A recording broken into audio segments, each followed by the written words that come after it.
Welcome to Be in Tune. Join me, your host Darian, and my producer Joab, as we have conversations that deepen our connection with our higher power, ourselves, and the world around us.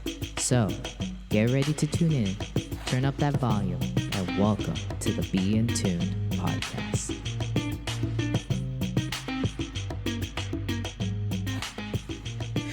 What up, everybody? Welcome back to another episode of the Be in Tune podcast. Joab, I'm so happy that I got AirPods again. I just forgot that it takes a minute just to readjust in your ears. So, did you get the new ones or is it the same old ones? I think I got the new ones. I think. Okay. Yeah. No, not the ones with the scrunchy top. The ones the pros. There's no. Okay, Yeah. gotcha. Cool, Yeah, those don't stay in my ear. So sorry when you have to edit later, because you're definitely gonna hear. He's gonna be like, "This girl, stop touching your ears." But it is what it is. Making that separate recording of just like me during the editing and like just have that for giggles. We really should release bloopers. Like we.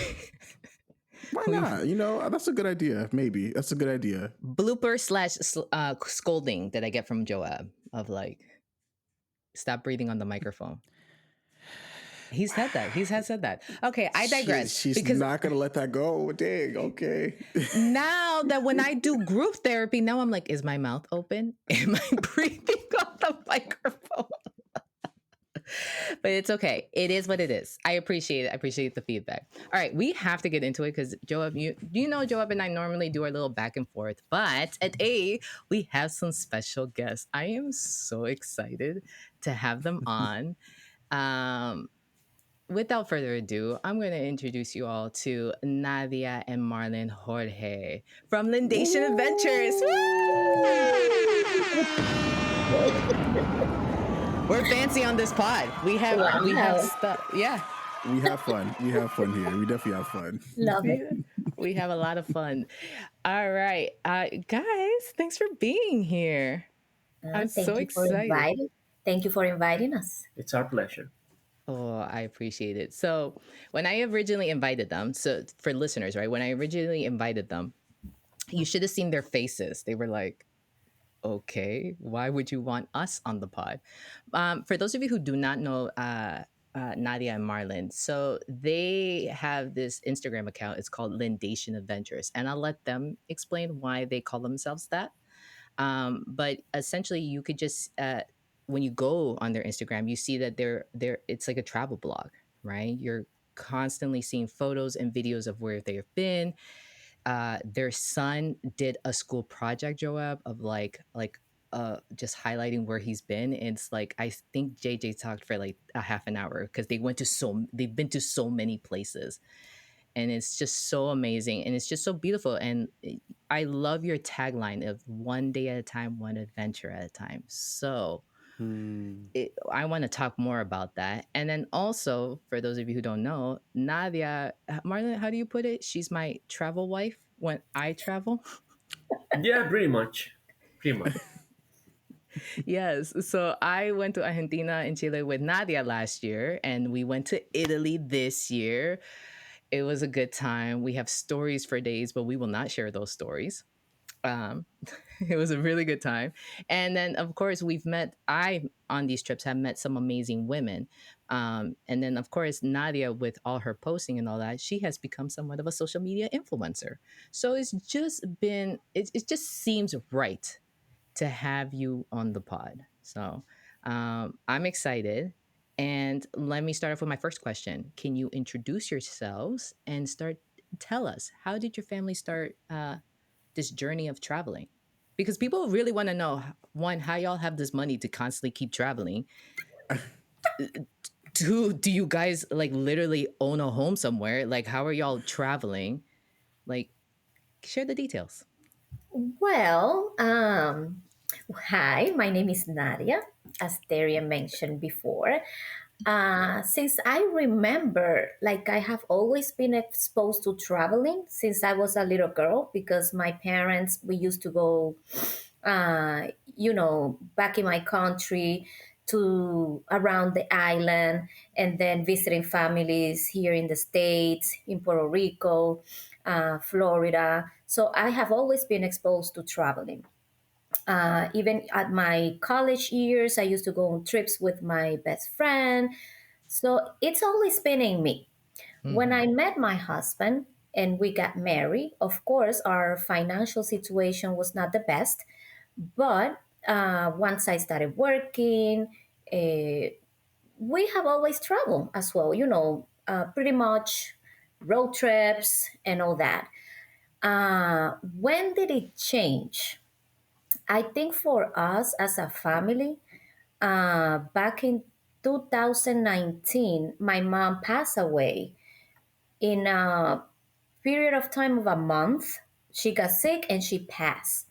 And I remember that year we had our first Europe trip planned for our 13th anniversary. And we thought that we were not going to be able to make it because she was very sick. Uh, but she passed. And after her passing, it was like our priorities change. I remember my mom always saying, when I retire, I want to travel the world. She used to travel, but not as much as maybe we do now. But I remember that conversation when I retire, when I retire, when I retire. She retired the year prior to her death, and then she came to the United States and moved with us. And she didn't have the chance to travel because she passed.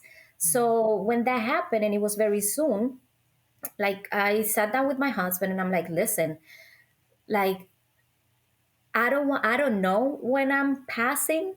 I don't want to wait until my retirement because I don't even know if I'm gonna make it there. Like I want for us to be a priority to enjoy life while we can, and I want my kids to enjoy that as well. So that happened back in 2019. So in May, she passed in May. That August, we went to Europe. I remember I always had this dream that I wanted to go to Greece. I wanted to go to Santorini. So my husband surprised me and took me there. So we went for wedding anniversary, and after we were there, like it was like an eye opener for us because I'm like, well, it's not just the Dominican Republic, it's not just the United States, it's not just the Caribbean. There are other places to visit. So basically, my mom passing was a very eye opener for us. And also, the pandemic helped us. And you can talk a little bit more about that. Yes. So basically, the traditional, let's say, like American family, like what are the priorities, right? You get married, you have kids, and you buy a house, and that is something that you can pass on to your kids. Mm-hmm. With the passing of my in law, we kind of rearrange our priorities because we didn't want to like depart from this world, right? And the only memory that our kids have from us is, oh, they left us a house, so we started with the theme of just making memories, Mhm. you know something that our kids can take on with them, and they can always remember us by, oh, my parents took me here, my parent took me there. So when the pandemic hit, we usually did traveling like to museums, stuff that was indoor, like places that were indoor. With the pandemic, we were forced to explore nature. Mhm. I picked up the habit of snowboarding, which I totally fell in love with. My kids fell in love with skiing, not so much the wife. It is what it is. But we started doing like more nature stuff. Mhm. So every time we plan a trip, we usually do like a little bit of both. City, we do culture, like learn something about that culture, and then enjoy nature. Because after all, God created nature, right, for us to enjoy. So, that's how we started putting this trip together, and that's how like open our eyes to another world of traveling. And as you mentioned, one day at a time. My mom used to say that a lot, and especially when she was very sick. And you will ask her like, "Oh, how are you feeling?" She's like, "Well, I'm just taking it one day at a time." So Like I'm embracing that phrase because it's true. Like I don't know what's going to happen tomorrow. So we're taking it one day at a time, one adventure at a time. Wow. See, Wow. now you see why I wanted them on the Wow. pod. Wow. That was so powerful. That was so powerful. I almost brought a tear to my eye. Wow. Wow. Do you have follow up questions, Joab? I could I see it. I could see it in your brain. I could see your brain working. listen. I mean, I guess the one thing that resonated with me is, I mean, well, I guess two questions. The very first question is, how long have you guys been married? Mm. Our marriage this year, 18. So Can legally vote. What? can legally vote our marriage. I love that. I Yay. love that. Your marriage can legally vote. Congratulations. Thank you. Yeah, 18 I this love it. I past love it. August. Yeah. Awesome. Awesome. Okay. Okay. Hey, but the I guess what resonated with me was when you said like your mother had passed, and and I think a lot of us we're always maybe thinking that we will have time to Mhm. enjoy life, and like retirement as you know, Mhm. that's we always say before we was planned for. But you know, like you said, like tomorrow's not always guaranteed. So Mhm. I guess like what really prompted you to like I guess or not prompted you, but like how did that really affect your mindset going forward? Because it seems like it really like changed like your whole trajectory of like how life should be handled after that. Mhm. Yeah, like even, and not only when it comes to traveling, but also the people that you surround yourself with. Uh, Coming from the Caribbean and my parents, they always tell you like you have to do good, you have to be an example because of your parents, and kind of a way of what other people think about you. So no, why do I have to be surrounded by people that I don't feel comfortable with? Why do I have to be surrounded by people that it's damaging my mental health just because I have to be a good person? No. So after that, I also learned how to set boundaries around my circle. And of course, I'm going to still, as Christian, we are called to be there to help other people. And we do, but I also have to set limits. And when something starts affecting me, my mental health, the well-being of my family, then I have to set boundaries, and start living my life, what it makes me happy, what it makes my family happy, and what is best for us, not what is best to other people. Maybe for you it is important to have a house. Maybe for you it is important to have a good, like a branded pair of shoes. And that's okay because that's what make you happy. And that's okay, but Mm. that's for you. So, but for us, it's this. And of course, we still want a house, we still want so many other things, and we keep working for that. But it's not our priority. Our priority is living one day at a time, one adventure at a time, and for our kids to have their education secure. We worry about that, and they have that. If we're not here tomorrow, they'll be all set on that end, you know? And it's a conversation that we have had with them about getting a house or other plans. And Darians know. When you ask them, they're like, no, we'd rather stay here in our apartment and keep traveling.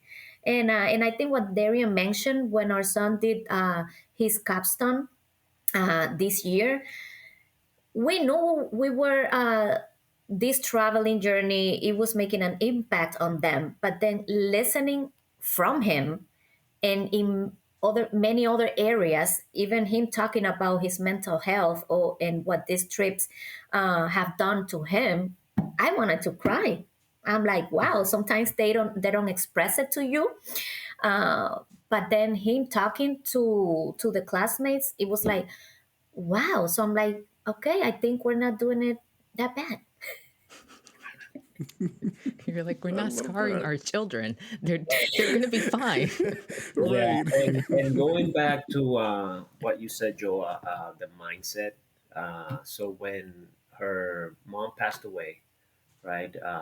That did trigger a change of mindset, because the trip that it was the first time, like that was our first trip that everything was paid for. Mm-hmm. Nothing was on a credit card. Mm-hmm. And I was able to manage that because I bought a lot of stuff non-refundable, which when her mom fell ill, I I didn't care, and I told her, "Listen, we'll cancel everything. We can always make more money tomorrow, right? But your mom health and her being comfortable, it's more important." So after we went through that, I said, "Oh wow, we cannot live like this, like just having the exact everything."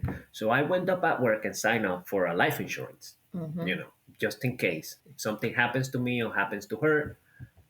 If something happens to me, she'll be all set. Something happens to her, I still have to work, but this is what it is. And but our kids, they're gonna be all set, and Mm. it's something that we plan. Um, and that changed our mentality in that sense. So we put our priorities straight.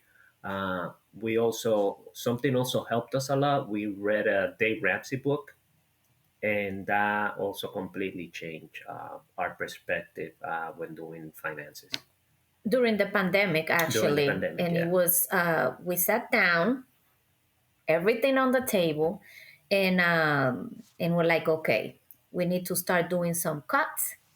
Yeah, and after that, we were able to pay off a lot of our debt, and that's why people don't understand. Like, it doesn't matter how much you get paid. If you have a significant other and the two of you sit down and set up your priorities and work together, because when he let me tell you, before, through our marriage, we have had a lot of financial difficulties. And I remember times when he'll come to me and he's like, listen, we're not able to go out to eat.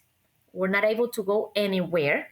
Like, and sometimes he'll tell me, don't use the credit card anymore. So we have to do whatever we can to whatever we have in the home. And I'm like, okay, I was like, no, but that's not fair. But I want to do this. I want to do this. No, we are a team, you know, and I think that's the only way that you can also do good in your marriage. It's good communication, and you have to work as a team. So financially, the pandemic was, in a sense, good to us because we were able to sit down and we were not going out. And yes, so when everything opened up, then we were like, wow, all the things that you can do when you don't have any debt with the money that you're getting, right? So yeah, that was also a big change for us. Yeah, going back to when she mentioned our like financial difficulties when we first got married, we were in a really rough shape because that saying like when you get married, right? What mine is yours, right? So she didn't know, but along with me marrying her came like a $30,000 debt. Ay, ay, ay. And back in 2007, $30,000 was a Hmm. lot of money. It may not seem Yeah, like a lot of money right now, but in right. 2007, that was a lot of money. And there was one week because I signed up for this program to get rid of my debt, right? So, budget was tight. And there was this week that I told her, listen, get ready. I'm going to take you out to eat. And she was like, but how? I don't think that's possible. We on a budget. I'm like, just get rich. We're going to go out to eat. And then she was very surprised when I took her to the dollar menu at Wendy's and we bought 5 items because we only have $5 left. Yeah, it was a But I Thursday. but I took her out to eat. Yeah, A yeah, man of his word. A man of his word. I love that. Yo no puedo contigo, Marlon. I can't with you. I did yeah. tell you that the spank it was going to turn into a spank spot. I can't, but it's true. You took her out. You did. Yes. He was a man of his word. He was a Hmm. man of his word. Yeah. So, but what I'm saying is, it has to be the two of you. If you have a significant other, you have to agree and then work on that goal. and what's best for your family at that time. And that's what we did. First of all, I'm loving where this podcast is going. This went into traveling, couples, finance, Mm-hmm. spiritual, de todo. I De love this. todo. Yeah, De yeah. todo. I love this. First of all, can you just say it again where you two hail from? Which Caribbean island you two hail from? The Dominican Republic. Where's my sound? Where's my Are you excited, Darian? There you go. You don't understand. You don't understand. We've had lovely guests. They just all speak the language that Joab speaks, Creole. They've been lovely, lovely Haitian guests. We have been so proud, celebrate them and everything. For once, I get a Dominican guest. I'm very proud, very happy, Mhm. very proud, As you should. As you should. very proud. Yeah. Okay, you guys went in so many different directions. First of all, I love it. I Okay. love it. And you guys are doing great. You're doing fantastic, by the way. Thank These AirPods are not doing fantastic in my ear, but está bien. We're just going to keep going. Um, I want to go back to something that Nadia, that you said. I was getting ready to switch over and talk to you in Spanish. you. Okay. Something that you said, which was boundaries. You learned to set boundaries with other people. I really want to touch on that because I can imagine that when you guys went on that trip, that first trip, the European trip that you did Mhm. after your mother passed away, right? Because there was some time in between. I remember it. The Doña She, passed away a few months prior. You guys yes. left. Um, I also know too that there was some criticism in your line of direction. Not to go into the details and all that. So you said that you had to think about what is best for my family and best for myself and all that. Um, can you kind of like go back a little bit and just think of not just about that time, but just think about the times that people maybe have made comments, Mhm. unnecessary comments, unsolicited comments about you, Marlon, and the kids traveling, choosing to go to suddenly to Florida for the week, Mhm. right, or to do etc. Like, how did that feel at first to get those criticisms? You want to go first? Yes. I always have a saying. It's a personal saying. If you don't pay the bills in my house, you don't get to, get have an input. Pretty That's a much. clip. That's a clip, by the way. Yeah. That's a That short. is. Yeah. That's the one.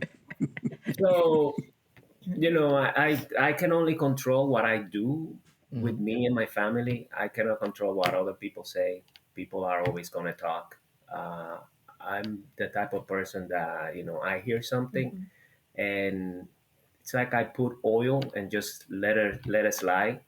Mhm. Um, but yeah, there has been some criticism where so we do family trips, we do alone trips. Darian, you Hmm. should know more than anyone, because right, and we also do separate trips, like couples, no kids. uh, Hmm. and I remember the few alone trips that we did by ourselves. People would come to me or to her and would say, "Oh, you let your husband go alone on a trip? Really? Mhm. You shouldn't. You sure?"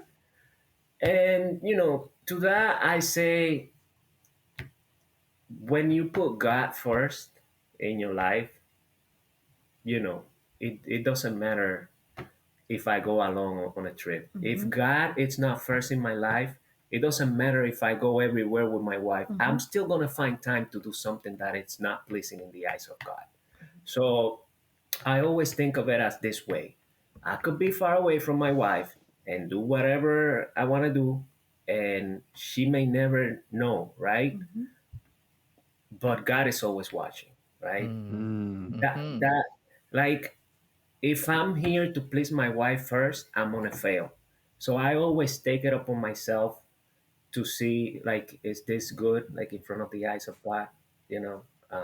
And then I know if I please him, then I'm gonna please her. So Her going by herself on a girls trip, I don't worry about. Uh, Me going alone on a trip, she doesn't worry about.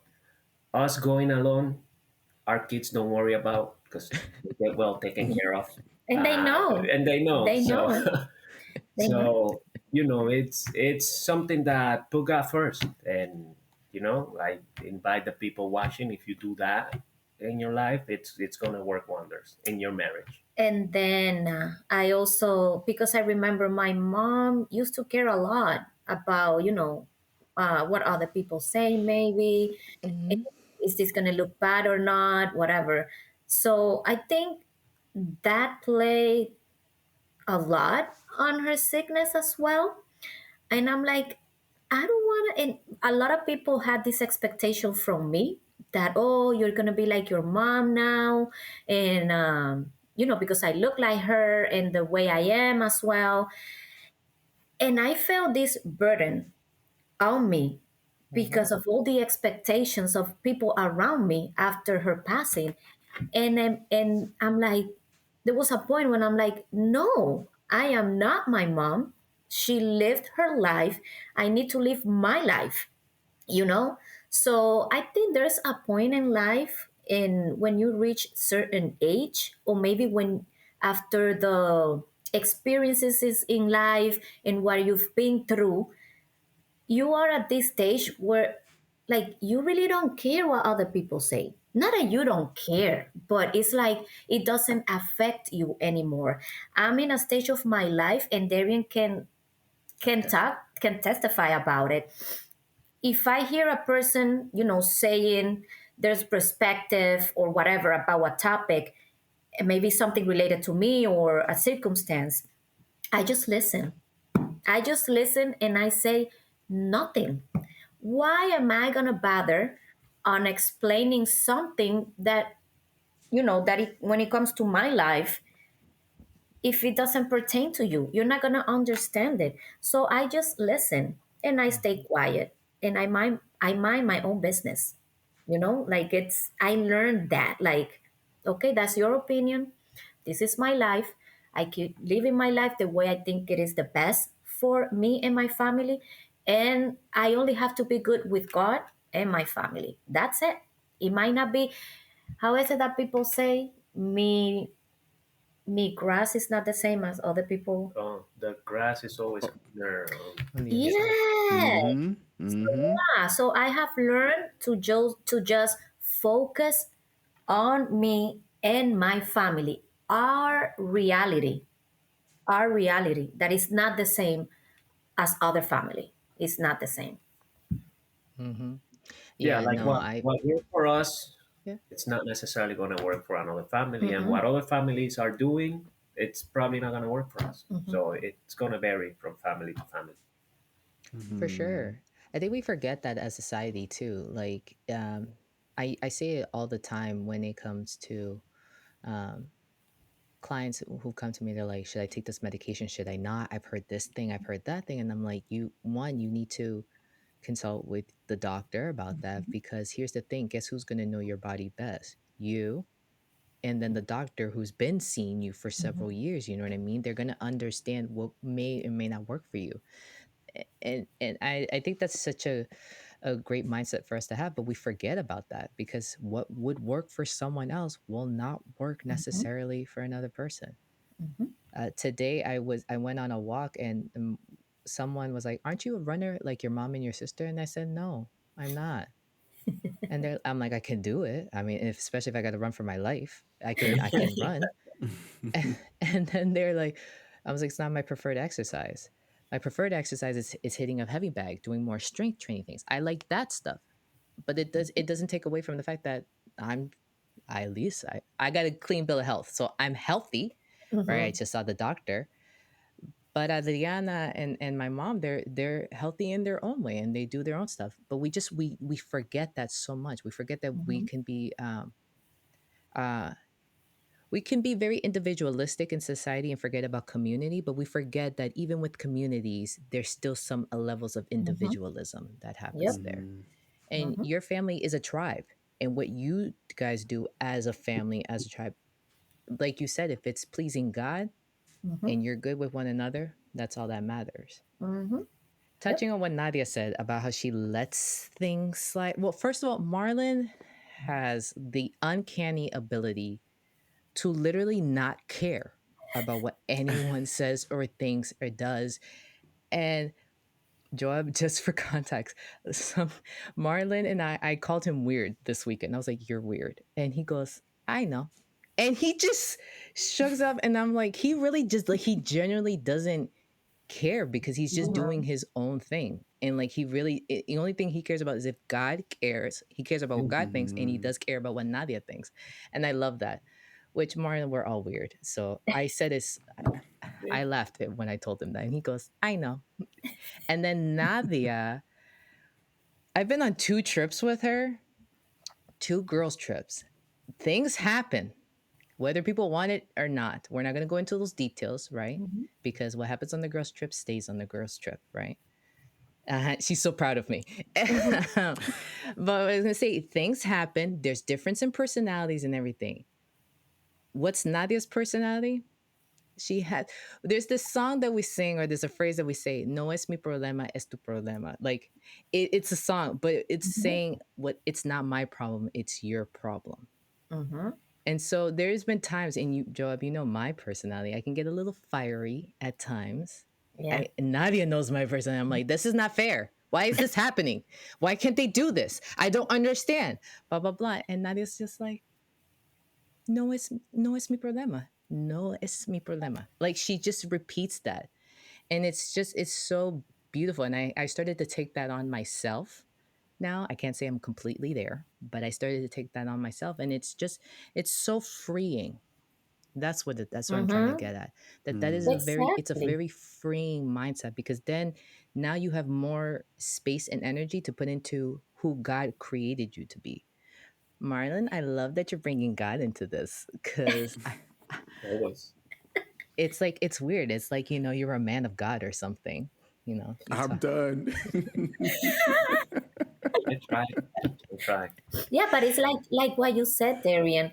We if we cannot control what other people think or do, like, why do you have to worry about it? It doesn't Right. like it. Um, You're not gonna waste your energy Yep. trying to explain to other people your perspective when they're just like horses. They're just looking straight. They're not gonna listen to you. So what can you do? You cannot control that, so you just listen. You're there to listen, and then when they're done, you're like, okay, I understand what you're saying. I don't think I can listen as long as you can, but I understand the concept. I understand. Yo So entiendo with, perfectamente. so with that, I try to live a very stress-free life because stress is not good for anyone, right? No, mm, no. So I always have a motto. You guys are going to adopt a lot of models in this interview. Get the And button ready. Get the button ready. yeah, yeah, and I know, the I know. thing is that when things are going haywire, you can't do anything about it. Things are going to be the way they are. If you stressed about it, the situation is not going to change. So Mhm, why stress about it? mhm, I have a lot of examples like work situations that had happened at work. I work in IT, and they're like, "Oh my goodness, it's something's happening. This and this is happening," and they're like, "Why you so calm?" I'm like, "Because there's nothing I can do. We gotta wait for someone else to come and deal with the work. I'm not gonna stress about it because if I stress about it, we still need to the other person to do their job so we can do our job." And they're Mm-hmm. like, "Oh, okay, that makes sense." I'm like, exactly. So, if I'm late to a place, I'm just late. Like, I don't try to speed or rush because if I get stopped by the police, then I'm gonna be even more late. So I just let things happen naturally and try not to worry because worrying is not going to change anything. The situation is going to Mm, be the the same. same whether you worry or not. That's actually very similar to a psychology concept. One of the therapies I do, dialectical behavioral therapy. In the last pod, I talked so much about it, but there's this thing called distress tolerance. And what distress tolerance is, you learn skills to help not make your situation worse.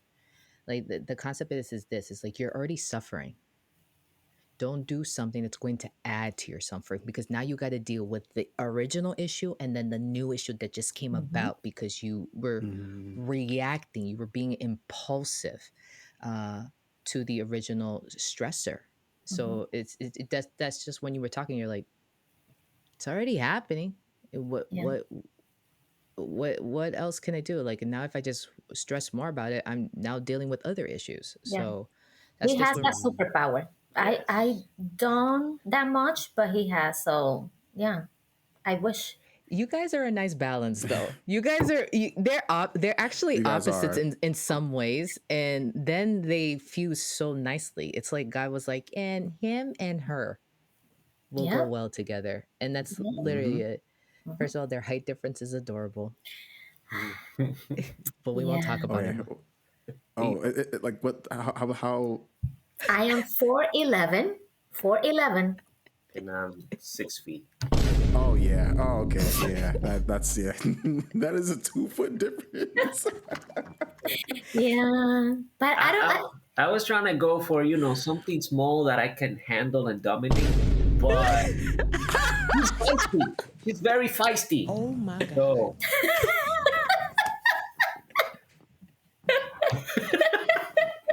and you Not cannot. the oh my god, Joa. You now you see why I'm so close with them. I cannot. Oh my god. Honestly, never a dull moment when you hang out with Marlon. No. Never a dull moment. And that's him. Like you cannot change that because then it would have been him. Oh, I Mm. have oh. learned to live with that. So Yes. yeah. Good job. You know, I have Go one ahead. question. Go ahead. Good Go job ahead. indeed. But Marlon, you said something um, from one of the things that you said that when you both were, I think this was before you got married, that you went into the marriage and Nadia had to marry you, but she also had to marry your dad as well. Mm-hmm. Mhm. I feel like in my men's group, and whenever I talk to other men, like they'll always say like, I could be doing great with like a career or like with my mental health, but I'm not ready for marriage because my finances are in shape. And I feel Mm-hmm. like a lot of men, like we really take our finances as like it's so important. I have to get this under control in order to get married, or like I can't, sustain a family if I'm not like financially stable. But for you, it almost seems like you're going against the grain, almost like a black sheep of like that kind of philosophy. Like, why do you feel like that is for a lot of other men? Because for you, it almost seems like, yeah, like you weren't, like you said, you were in a rough space, but you still found a way to make it work. Like, what do you think is the reason why for most men, or what is, I guess, advice for most men to kind of like carve their path to make it work? Because it seems like for you, like you did it, you are doing it. Yeah, yeah. So number one, if you wait to get married when you're financially stable, probably not gonna happen for the 1%. I mean, for the 90% of people, right? It's the sad reality. Um, and more like in the Hispanic community, and I'm going back to like my parents and probably my grandparents, right? Two things that are kind of like taboo. It's like you don't talk about finances with your Mm-hmm. kids, Yeah. and therefore you never learn about, don't do this. If you take a credit card, you need to pay before your due date so you don't accumulate, so you don't pay draft fees, not draft fees, interest fees. Mm-hmm. Mm-hmm. So my parents didn't talk to me about that, so I had to learn the hard way. Mm-hmm. We are teaching our kids because it's about like breaking patterns, so your kids can be better than you. So I actually want my kids to be better than me, and I don't want them to go through that hard moment. And the other thing that you're never ready for is to have kids, right? That's another thing. People want to wait to be like more financially Mm-hmm. stable to have kids. It's not gonna happen. You just have to like power through, you know, and one Bible verse that always helped me with that, it's how God said, like, the Son of Man doesn't have a place to rest his head, but Mm-hmm. he God takes care of the birds in the skies, right? And they don't work. I mean, they he always provides for them. So God's always going to provide one way or the other. Um, I learned that in 2009, I believe, when actually 2008, sorry, when that big recession hit. I was about to be jobless, and of course, I didn't stress about it because she did it for me. She was the one stressing. She was like, "Oh my God, did they fire you? Do you still have a job?" And I'm like, "Listen, relax." So I went to an interview uh, for a permanent job. And in that interview, the first thing I always ask in my interviews is, do I have to work Fridays from sunset to Saturday sunset? They tell me yes. I tell them I cannot take the job. So this interview, it happened that I needed to be part of an on-call rotation, that I had to work Friday nights. And if a call came, I would have to go into campus and deal with whatever the issue was. And on that interview, knowing that I needed a job, I said, thank you very much for your time, but I do not want the job because I cannot work on those days. And I got up to shake their hand, and they told me, no, no, no, wait, sit down and let's finish the interview, because we could probably work around, you not being able to work on Saturdays. And I'm like, okay, fine, I'll finish the interview. So it happened that in 2008, when about 340 people were laid off from the company I work for, I was called in the office that day, and I wasn't even a permanent employee. I was a contractor, and I had a month left on my contract. And I figure, hey, since they're letting go people, then they're just gonna cut my contract short. So I walked in the office ready to thank them for the opportunity that they gave me, and if something comes up in the future, I was willing to come back and work for them. And when I started giving my thanks, my boss was like, dude, be quiet and sit down. I'm calling you in because we want to offer you a permanent position. And I was like, what? Like something didn't I was confused. I was like, am I being punked? Because, I mean, the company is laying off about 340 people, and I receive a job. So, you know, that kind of tells me that, you know, when you're faithful to God, He's going to take care of you. So, And then I know, going back to what you ask, um, when you have financial struggles in your marriage, the whole marriage can also crumble, you know? And that's why it's very important to be honest with your spouse. And yes, when we got married, I also, I marry him, I marry his dad. But then both of us tackle that debt, and we try not to make the same mistakes again. So that's why working as a team is very important. And I think nowadays, because before we didn't have those opportunities, but nowadays you have a lot of resources even before getting married. If you think that you're not financially well to get married, there's a lot of financial consultants out there that you can sit down and work on a plan, even with your significant other, so that person can know what's going on, and say, listen, be honest, I don't feel ready for this commitment financially. Let's sit down together, let's find help, and let's see what we can do. But do something. Just don't stay there. Do something, because there's a lot of resources right now, Mm-hmm. and you just have to have that communication and be honest with your significant other. Because if you wait, as he said, you're never going to get married, you're never going to have kids. Exactly. So you just have to sit down, have those uncomfortable conversations, and then seek the help that you need at the moment. Hey, what's going on, guys? It's Joab. So, of course, this episode just ended, which means there's going to be a part two. So, be on the lookout 2 weeks from today of this episode dropping for part two of this conversation. A lot of gems were shared by Marlon and Nadia. just so much about finances, relationships, and so on. And part two, we get into so much more. We even talk about what it is that they do and how they're able to do what they do. So there's just so much more gems, just like what we found in this first episode for that part two. So be on the lookout for that. But just to revisit one of the last things both Marlon and Nadia said, especially when it comes to relationships, there's just a lot of things that you may not fully know before marriage. Some things you might know until after you get into marriage. But there are some things that you can probably work through even currently now before you get into marriage. Like Nadia said, sit down, have a conversation, start with honesty, or even just seeing a financial advisor to get your finances sorted before you get into marriage, or whatever the case is.